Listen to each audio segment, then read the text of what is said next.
Olemme työmaalla tässä nyt tällä hetkellä, siis otan Asunto Oy Pajarinkulman työmaalla, jonka alapuolella on kauppakeskus Valkia, johon on kytkeytynyt sitten Sampo-talon saneeraus.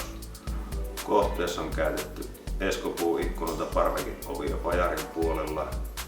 Kauppakeskuksessa sekä Sampo-talossa on sitten ihan normaali alumiiniikkunoita muussa julkisivurakenteissa.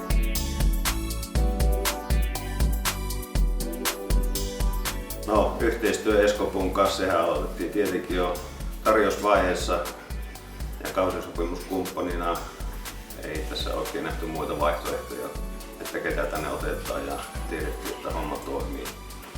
Tehtiin sitten asuntoja tai kauppakeskuksen puolella. Kaikki meni hyvin.